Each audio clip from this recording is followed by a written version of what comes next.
tagal ko pong hinintay po. Anak, huwag kang mag-alala. Hindi na tayo magkakahiwalay pa. Gaya na nangyari sa amin ng iyong kapatid. Kapatid? Oo, anak. Nawala sila sa akin ni Akil at Gaya. Gaya? Puno ng buhay?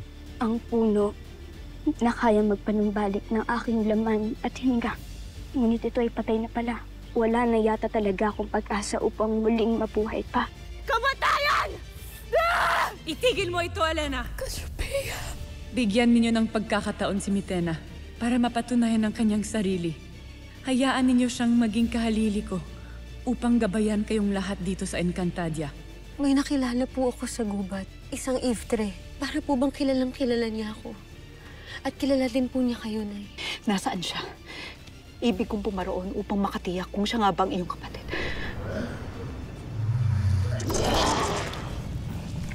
Ayun na naman siya. Powerful yung mga bigay ni Batalumang kasi. Nasasabit na makita ang aking ata. Nakakatakot ka pala masabik, no? Mambalin tataw, nasa inyo na po ulit. Nahanap ko ng muli ang aking tungkod at utang na loob ko ito kay Adamus. Ngayong narito na si Terra ay maaari na siguro tayong maglakbay muli pabalik sa mundo ng mga tao. Nang sa gayon ay magampanan na natin agad ang ating mga tungkulin. Tila nagmamadali ka yata, Dea. Sabik na sabik ka nang bumalik sa Miniabe.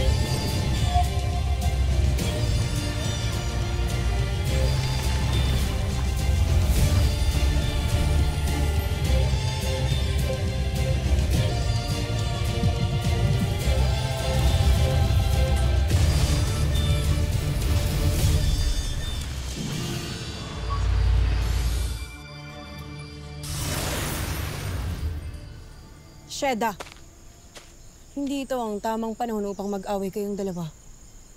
Wala sanang magiging mitsa ng sigalot kung mayroon lamang sanang tumupad sa kanyang ipinangako. Husto na, Dea. Nunong Imaw, maaari na po ba kaming umalis dito? Meron pa ako ginihintay, Flamara. Sinundo siya ni Manto Katukman. Siya ang magdadala sa inyo sa mundo ng mga tao. Ang nilalang na ito ay siya ring mag-aayos ng lahat ng kakailangan ninyo sa mundong yon. Lalo't kabisado niya ang lupain ng mga mortal. Sakto lang po yun, Lolo Imaw. May panahon pa po tayo para hintayin na makabalik po ang nanay ko. Sasama daw po siya sa atin.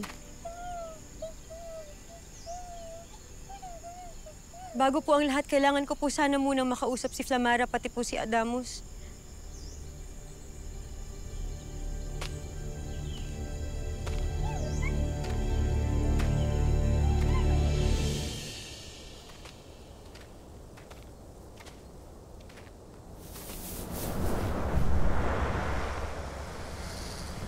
Gaya, dito ka sa likod ko.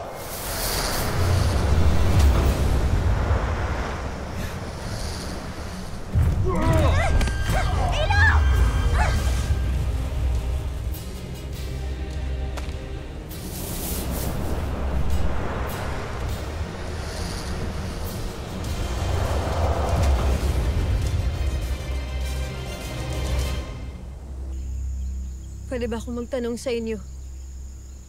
Mga Albe. Ano yun, Terra? Alam ko na may nakatatanda akong kapatid. Si Gaya.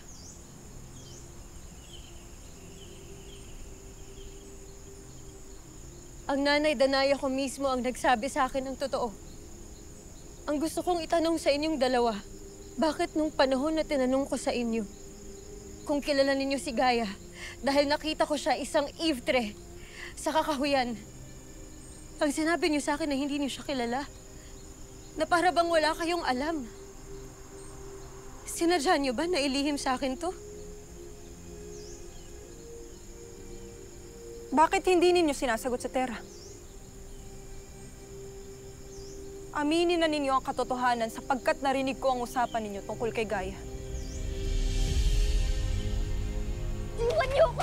Ilo!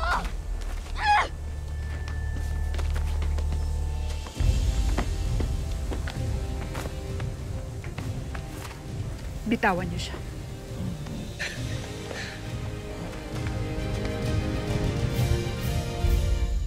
Pwede bang huwag ka na munang makialam? So, totoo? Totoo na naglihim kayo sa akin? Matagal nang patay si Gaia kaya wala nang saysay upang malaman mo ang katotohanan, Kapatid Tera. ko si Gaia, Flamara. Kaya't karapatan kong malaman ang lahat ng tungkol sa kanya. Gusto mong malaman? Flamara. Ito ang katotohanan. Flamara, gusto na! Namatay si Gaia upang mabuo at mabuhay ka! Isinakripisyo nilang lahat ang buhay ng aming mahal na Albe! Yun ang katotohanan, Tera! Ngayon sabihin mo sa akin, Tera, ano ang pakiramdam na malaman na mayroon kang ang kapatid ngunit namatay siya lang dahil sa'yo?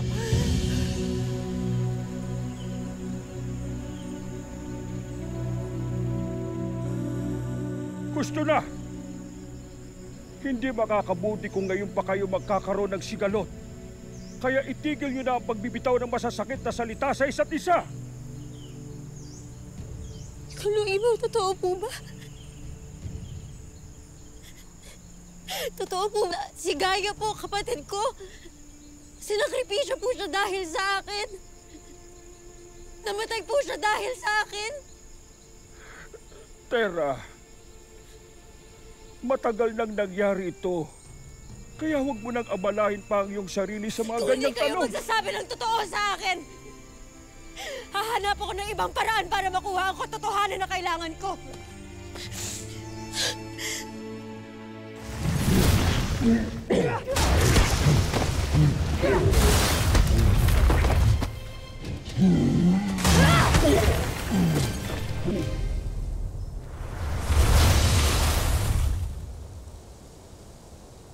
Ada.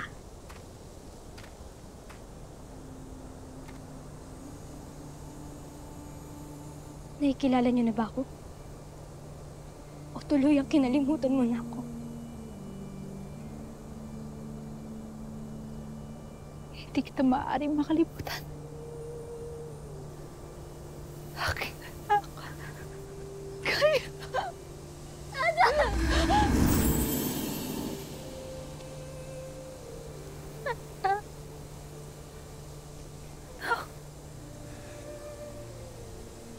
Paumanhin, Ada. Kung hindi ko kayo magawang mayakap, tumakas lamang kasi ako sa Delos para hanapin ka. Para hanapin kayo ng aking kapatid. Kaya wala akong kakayahan upang mahawakan ninyo lamang. Pero hayaan ninyong yakapin kayo ng aking puso.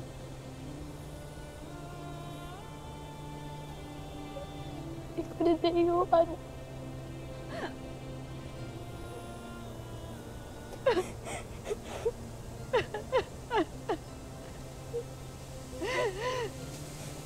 Dadayo. Ikaw na Dadayo. Aking anak.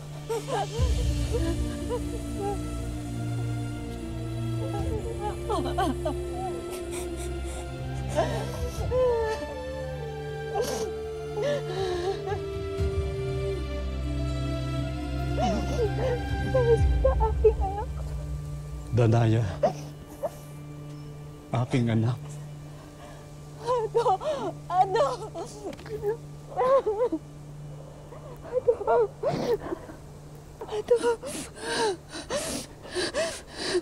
Natutuwa ako na tinanggap mo ang iyong anak, Danaya.